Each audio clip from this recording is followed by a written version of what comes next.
This elegant house, by the way, is still owned by the Six family. Six family were Huguenots by origin. Rembrandt was a friend of the family. His name still appears in an early guest book. And one of his great portraits, that of the first John VI, is still in this house.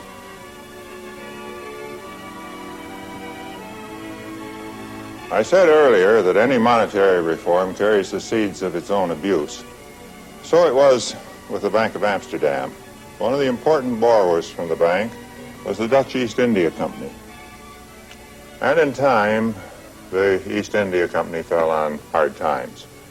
There was war with England, the ships did not come back, and loans went into default. Early in the last century, the depositors started coming to the Bank of Amsterdam for their money, and they couldn't be paid. And so it came about that in 1819, after 2 centuries of service, the affairs of the bank had to be wound up.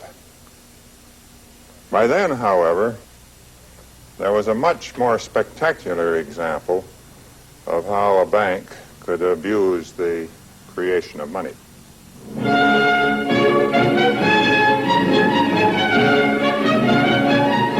The history now moves to Paris, more elegant, more theatrical, although not more beautiful than Amsterdam.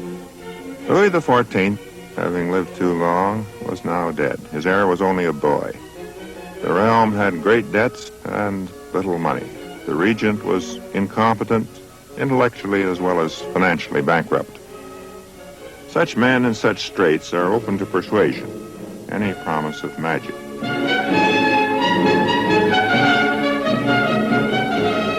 What was needed was some magician who could transform the regent's debts into assets, or perform some similar feat of legerdemain.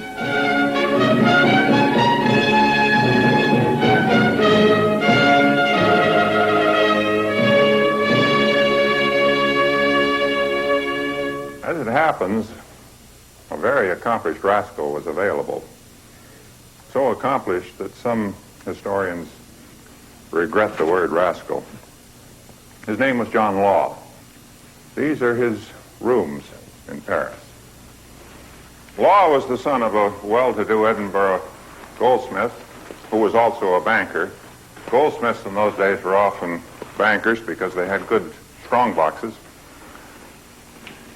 He had come to Paris a few years before, not wholly by his own choice. He was wanted in England on a murder rap. He'd been unduly successful in a duel.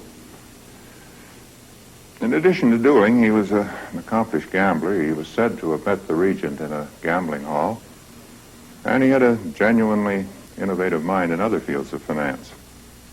In 1716, Law got permission from the regent to establish a bank, the Bank Royal.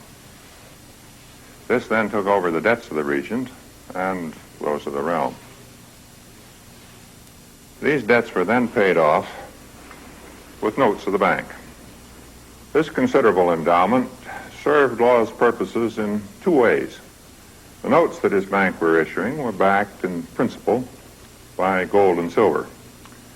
The needs of the regent being large, the note issue was also very large. By no stretch of the imagination was there enough gold and silver in France to redeem the notes. So the imagination was stretched to include Louisiana, where it was held.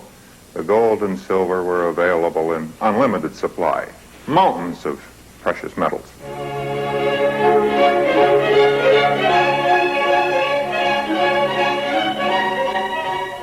The reality was wonderful in its way. Forests, swampland, rich farmland, great rivers, but unfortunately no gold. John Law was not deterred. He organized a company to conduct trade with this territory, the Company of the West, known ever since as the Mississippi Company. And the company held absolute title to all land from the Gulf of Mexico to Canada, from the Rockies east to the Alleghenies. An excellent piece of real estate.